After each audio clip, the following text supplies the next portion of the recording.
Assalamualaikum warahmatullahi wabarakatuh. Izin memperkenalkan diri. Nama saya Dewi Nurstianingsi dengan nomor NPM 25130240009 dari kelas A angkatan 2025 dengan prodi Pendidikan Biologi. Di sini saya akan menjelaskan tentang materi mengenai administrasi laboratorium pembelajaran. Bab 1, Pengantar Administrasi Laboratorium Pembelajaran Biologi. Pertanyaan pertama, bagaimana peran administrasi laboratorium dalam mendukung efektivitas pembelajaran biologi di perguruan tinggi? Jawabannya, administrasi laboratorium berperan penting dalam mengatur seluruh kegiatan praktikum, mulai dari pengolahan alat bahan, jadwal, hingga tenaga kerja. Dengan administrasi yang baik, proses pembelajaran menjadi lebih terstruktur, efisien, dan aman. Hal ini memungkinkan mahasiswa memahami konsep biologi secara langsung melalui eksperimen yang berjalan lancar tanpa hambatan teknis. Pertanyaan kedua, mengapa pengalaman praktis di laboratorium tidak dapat digantikan oleh pembelajaran teori dalam pendidikan biologi? Jawabannya adalah pengalaman memberikan kesempatan kepada mahasiswa untuk melakukan observasi langsung, eksperimen, dan analisis data. Hal ini membantu mereka memahami konsep yang abstrak menjadi lebih konkret. Selain itu, keterampilan teknis seperti penggunaan alat dan bahan, prosedur, eksperimen hanya dapat diperoleh melalui praktik langsung. Pertanyaan ketiga, jelaskan hubungan antara administrasi laboratorium yang baik dengan keselamatan kerja di laboratorium biologi. Jawabannya adalah administrasi yang baik memastikan adanya prosedur keselamatan yang jelas, pengolahan bahan berbahaya yang tepat, serta pengawasan penggunaan alat. Hal ini mengurangi resiko kecelakaan, kerusakan alat, dan paparan bahan berbahaya, sehingga menciptakan lingkungan kerja yang aman bagi mahasiswa ataupun dosen. Pertanyaan keempat, bagaimana pengolahan alat dan bahan laboratorium yang efisien dapat meningkatkan kualitas pembelajaran? Jawabannya adalah pengolahan yang efisien memastikan alat selalu dalam kondisi yang baik dan bahan tersedia saat dibutuhkan. Hal ini menghindari gangguan saat praktikum, meningkatkan kelancaran eksperimen, serta membantu mahasiswa memperoleh hasil yang akurat, sehingga pembelajaran menjadi lebih optimal. Pertanyaan selanjutnya atau pertanyaan kelima, jelaskan peran teknologi informasi dalam meningkatkan efektivitas administrasi laboratorium modern. Jawabannya adalah teknologi informasi memungkinkan pencatatan inventaris secara digital, pemantauan kondisi alat, serta pengaturan jadwal secara otomatis. Hal ini meningkatkan efisiensi, mengurangi kesalahan manusia, serta mempermudah pengawasan penggunaan alat dan bahan di laboratorium. Pertanyaan ke-6, mengapa pembagian tugas yang jelas antara dosen, laboran, dan mahasiswa sangat penting dalam kegiatan laboratorium? Jawabannya adalah pembagian tugas yang jelas membantu setiap pihak memahami tugasnya, tanggung jawabnya, sehingga kegiatan praktikum berjalan secara terorganisir. Dosen mengawasi, laboran menyiapkan alat dan bahan, serta mahasiswa melaksanakan eksperimen dengan benar sehingga mengurangi kesalahan dan meningkatkan keselamatan kerja. Pertanyaan ke-7, jelaskan bagaimana penjadwalan laboratorium yang tidak terorganisir dapat mempengaruhi proses pembelajaran. Penjadwalan yang buruk dapat menyebabkan benturan penggunaan laboratorium, keterlambatan praktikum, serta ketidaktersediaan alat maupun bahan.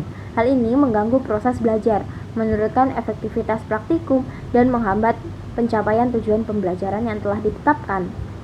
Pertanyaan ke-8, bagaimana laboratorium biologi berperan dalam mengembangkan keterampilan berpikir kritis dan pemecahan masalah yang dilakukan oleh mahasiswa? Jawabannya adalah melalui eksperimen, mahasiswa belajar mengidentifikasi masalah, menyusun hipotesis, menguji dan menganalisis data. Proses ini melatih kemampuan berpikir kritis mahasiswa dan memecahkan masalah yang sangat penting dalam dunia ilmiah dan profesional. Pertanyaan ke-9, mengapa pemeliharaan dan kalibrasi alat laboratorium harus dilakukan secara rutin? Jelaskan dampaknya jika hal ini tidak dilaksanakan atau dilakukan secara rutin atau diabaikan. Jawabannya, pemeliharaan dan kalibrasi memastikan alat bekerja dengan akurat dan aman. Jika diabaikan, dapat rusak atau menghasilkan data yang tidak sesuai atau tidak valid, yang dapat mengganggu eksperimen dan menurunkan kualitas pembelajaran. Bab 2. Teori dasar administrasi laboratorium. Pertanyaan pertama, bagaimana definisi administrasi laboratorium dan apa saja ruang lingkupnya dalam mendukung kegiatan pembelajaran dan penelitian?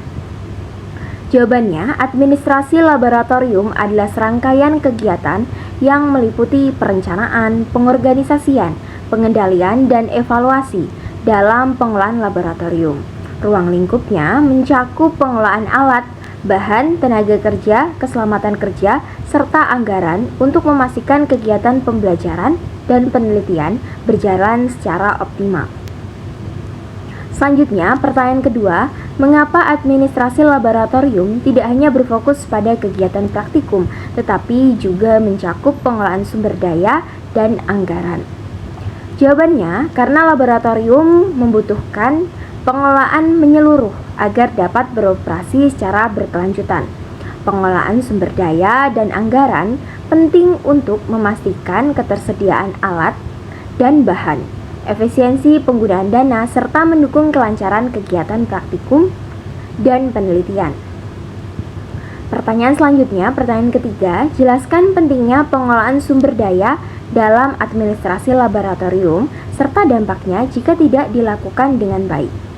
Jawabannya, pengelolaan sumber daya memastikan alat, bahan, dan tenaga kerja digunakan secara efisien.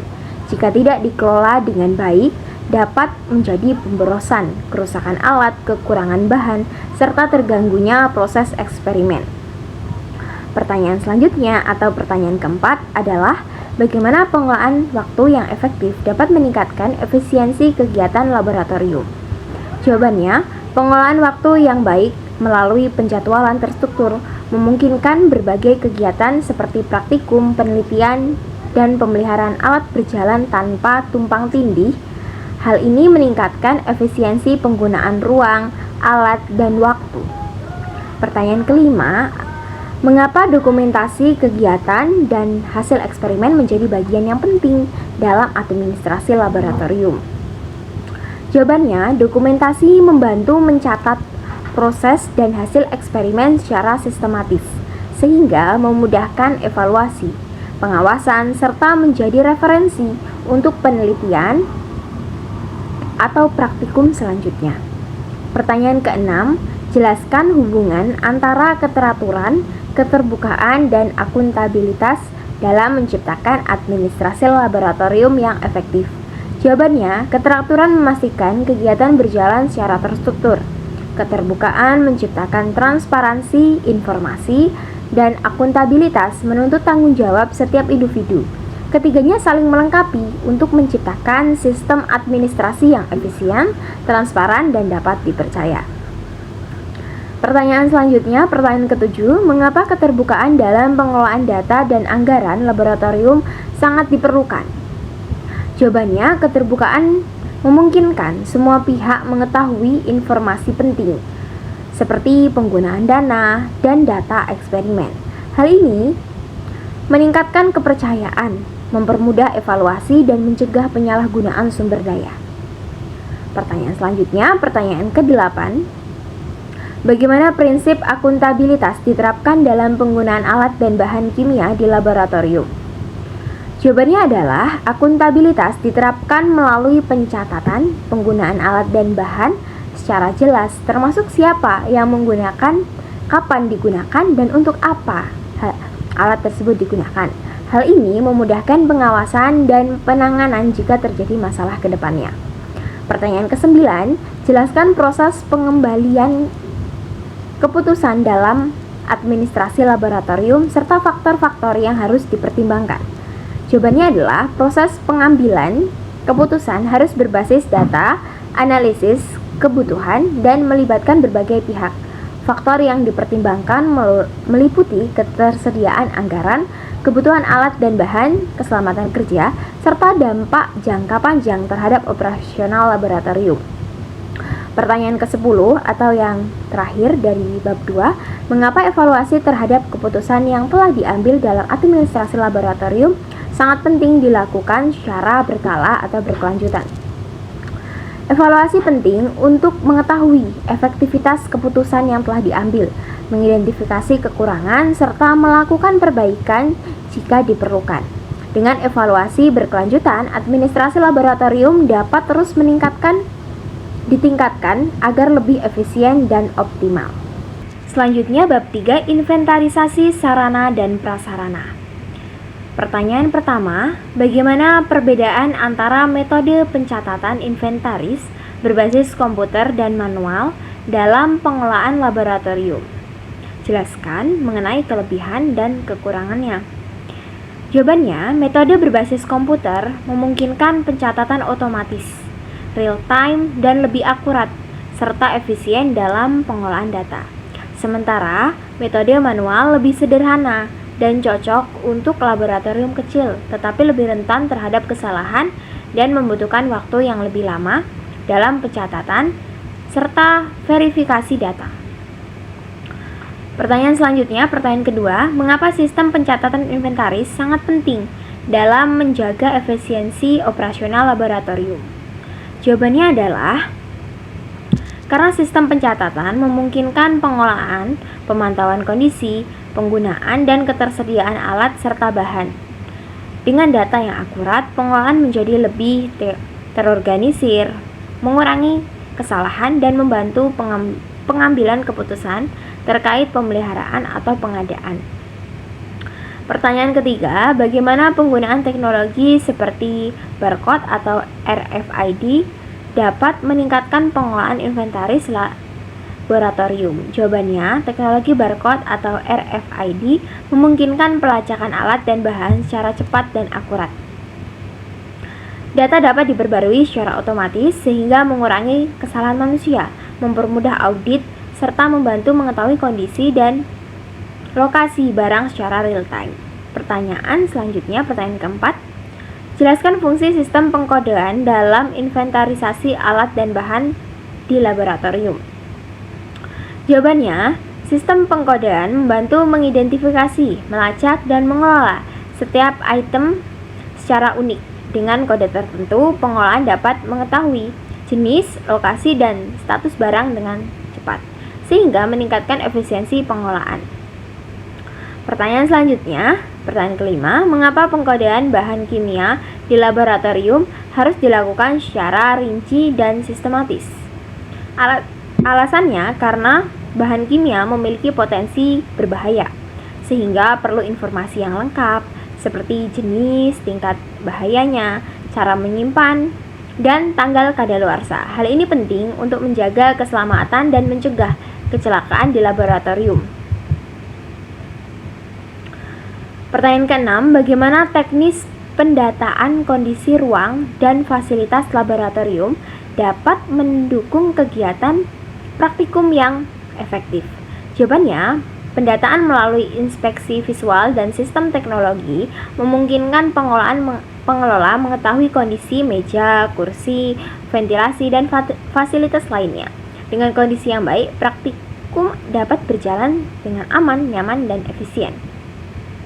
Pertanyaan ketujuh, mengapa kebersihan dan kondisi fasilitas laboratorium harus dipantau secara rutin? Kira-kira apa ya alasannya?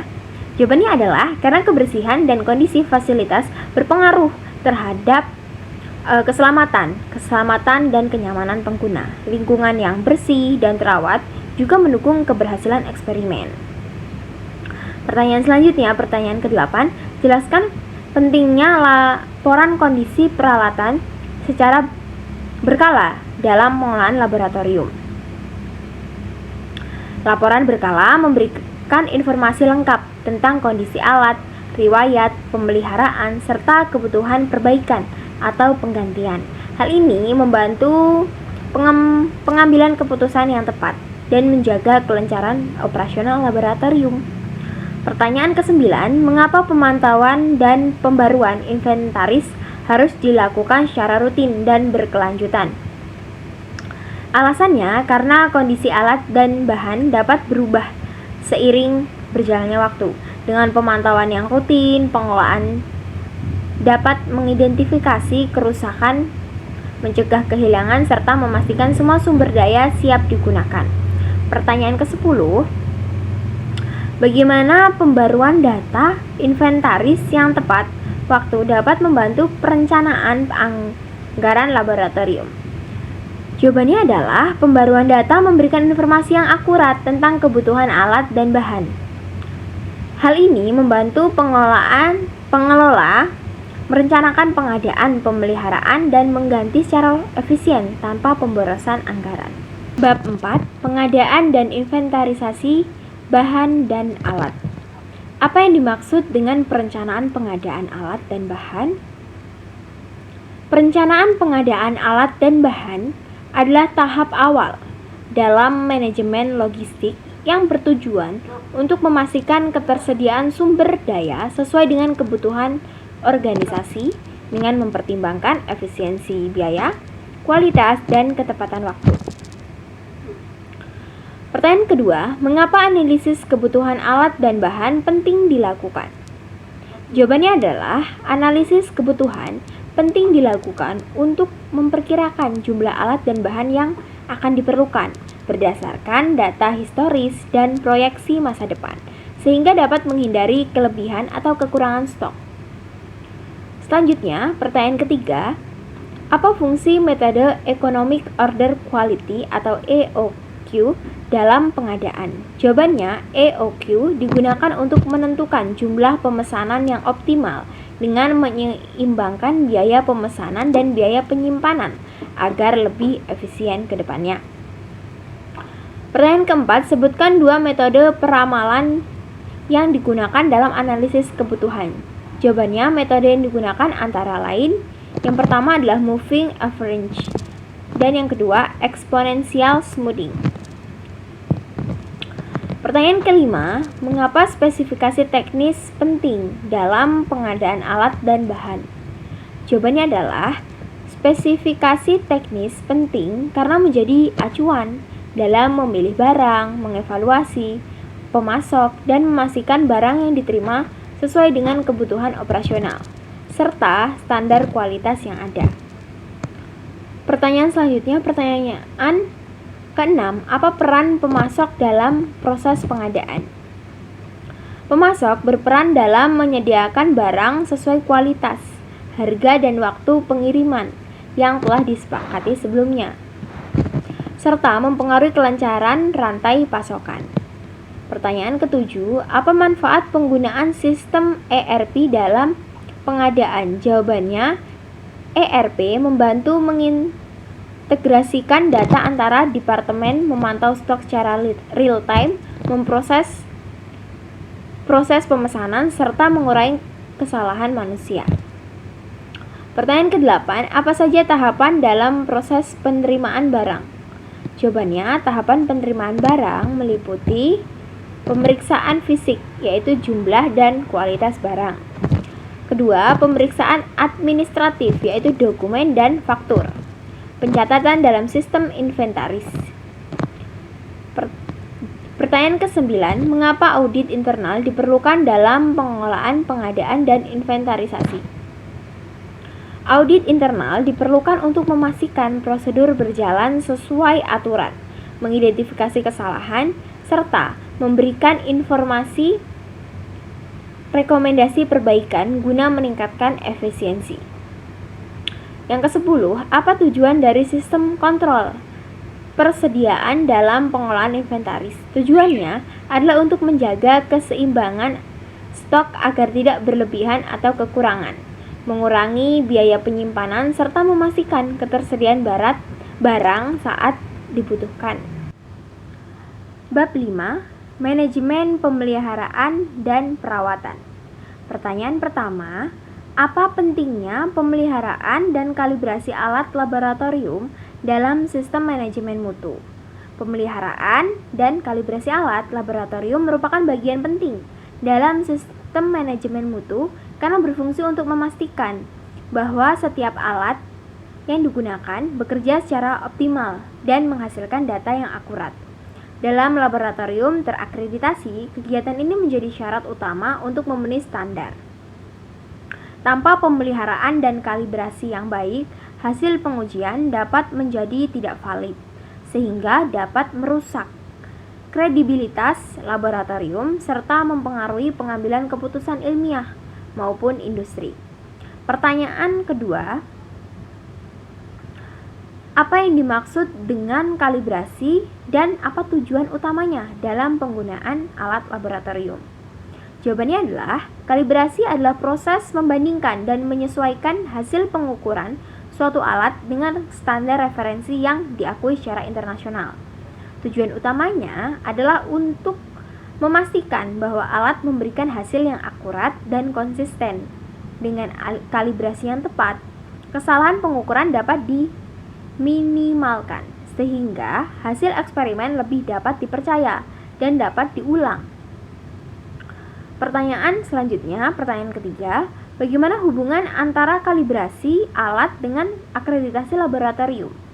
Kalibrasi memiliki hubungan yang erat dengan akreditasi laboratorium karena merupakan salah satu persyaratan utama dalam standar yang ada seperti ISO, IEC.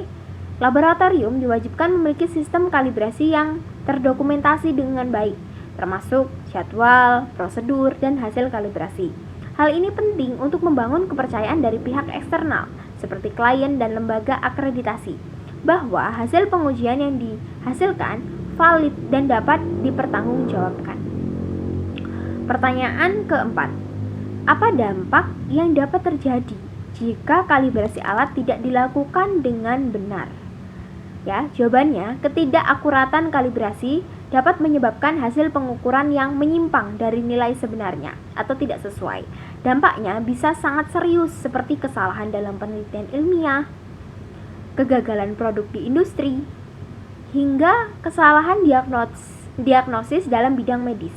Selain itu, alat yang tidak terkalibrasi juga dapat menimbulkan risiko keselamatan, misalnya pada alat pengukuran suhu atau tekanan yang digunakan dalam reaksi kimia berbahaya. Pertanyaan kelima, bagaimana cara menyusun jadwal kalibrasi dan pengecekan rutin di laboratorium?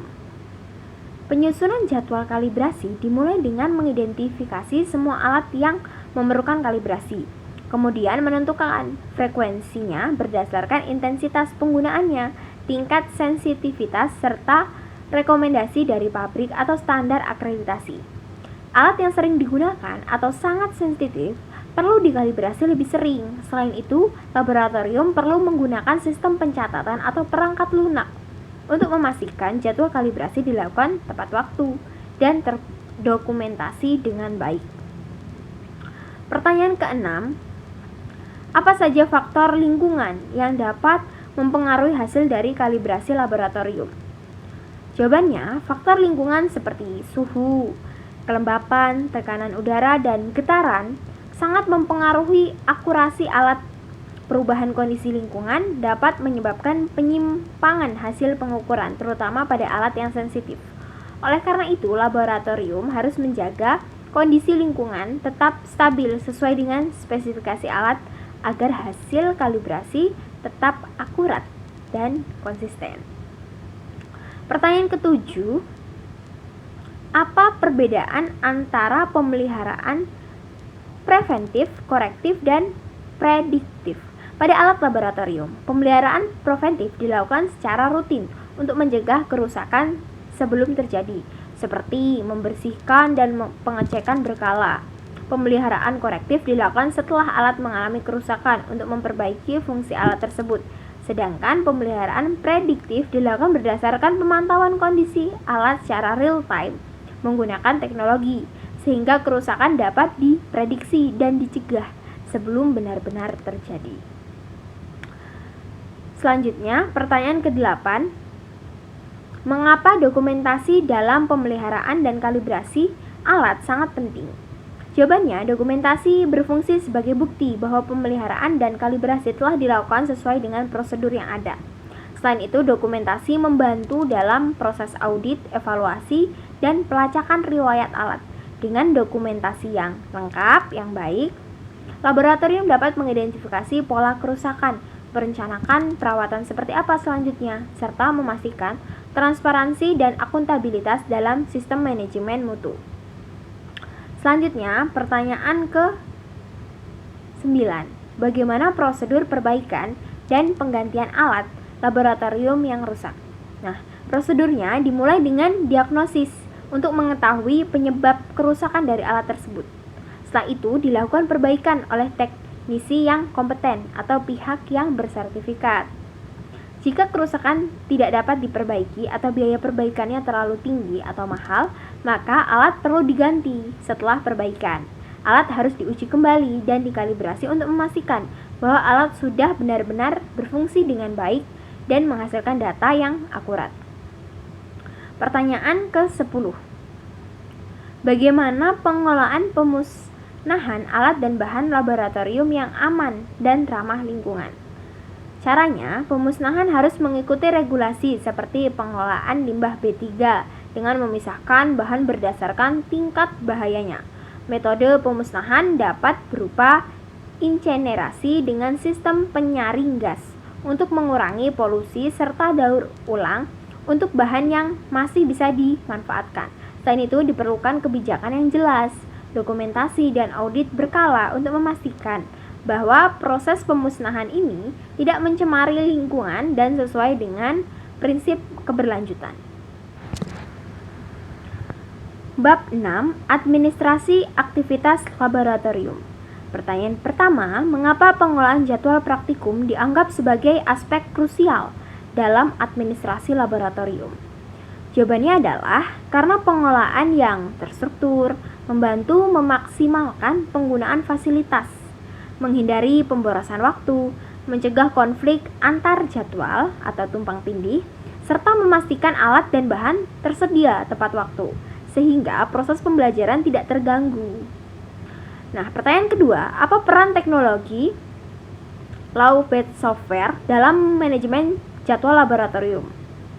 Nah, teknologi tersebut memungkinkan pengolahan untuk memantau dan memperbarui jadwal dengan mudah secara real time, memberikan fleksibilitas saat menghadapi perubahan mendadak, serta meningkatkan transparansi bagi semua pihak. Yang ketiga, sebutkan tentang spesifik yang sering dihadapi dalam pengolahan laboratorium biologi.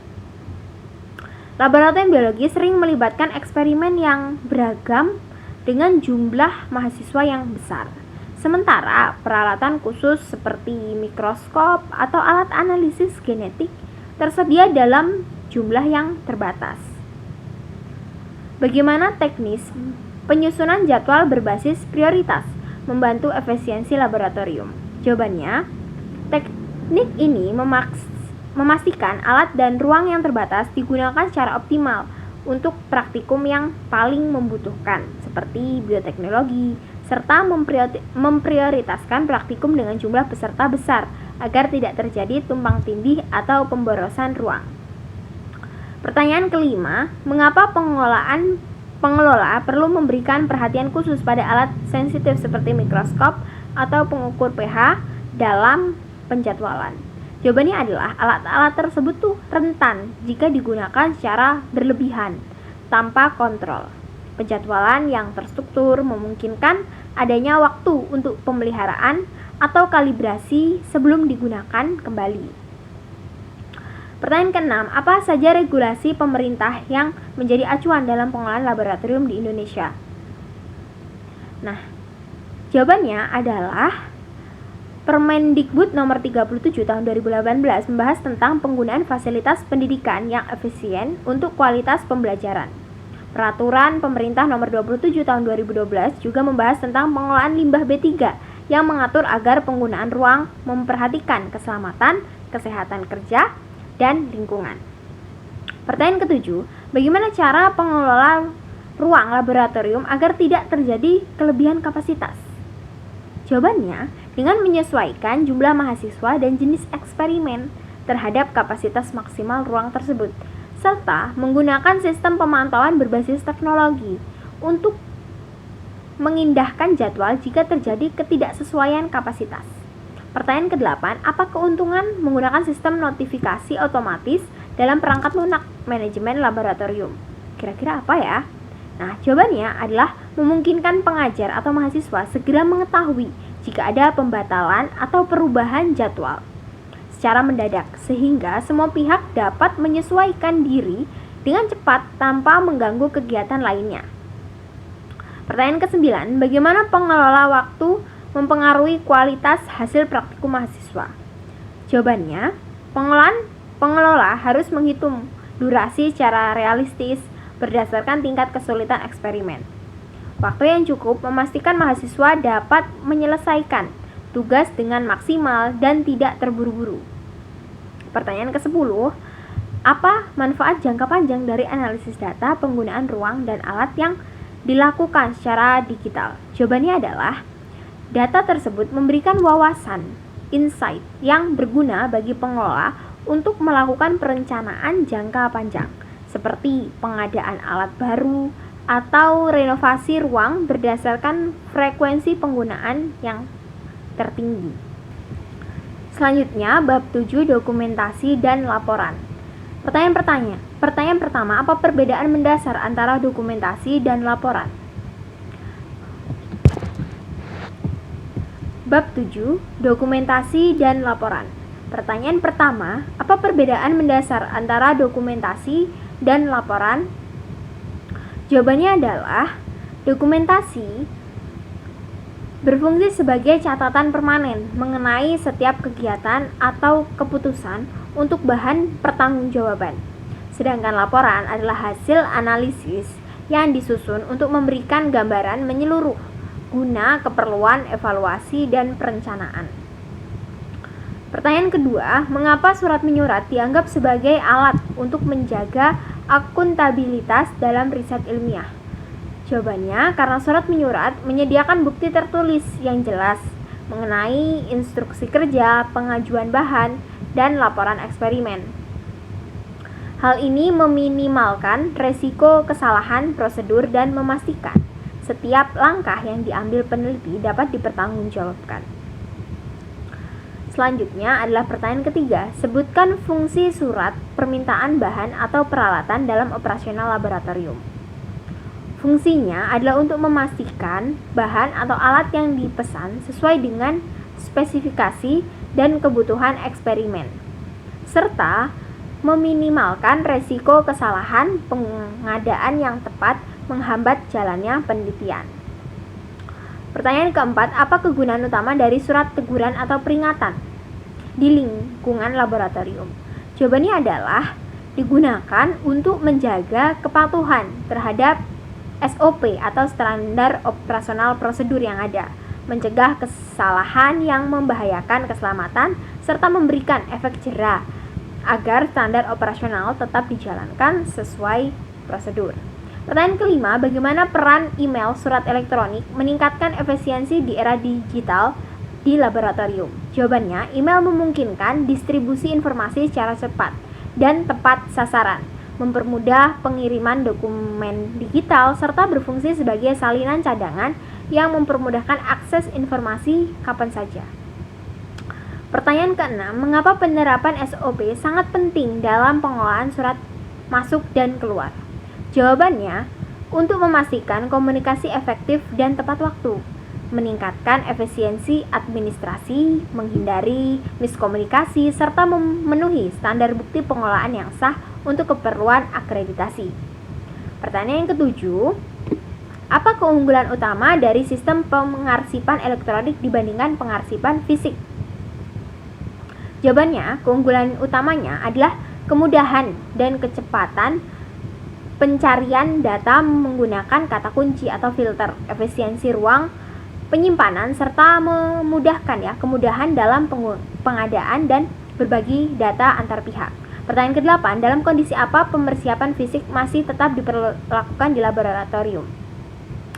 Pengarsipan fisik tetap penting untuk dokumentasi yang memerlukan tanda tangan asli atau dokumen yang memiliki nilai hukum atau legalitas tinggi. Pertanyaan ke-9, bagaimana cara laboratorium menjaga keamanan data pada sistem pengarsipan elektronik? Kira-kira apa ya jawabannya? Nah, jawabannya dengan penerapan langkah-langkah seperti enskripsi data, pengaturan akses berbasis peran, kontrol akses yang ketat, serta melakukan cadangan atau backup data secara berkala. Apa hubungan, pertanyaan ke-10, apa hubungan antara sistem pengarsipan yang baik dengan proses akreditasi laboratorium? Lembaga akreditasi mewajibkan dokumentasi yang lengkap dan terorganisir. Sistem pengarsipan yang baik memudahkan laboratorium menunjukkan bukti sah pengolahan data dan operasional saat diaudit oleh lembaga eksternal. Sekian dari saya. Wassalamualaikum warahmatullahi wabarakatuh.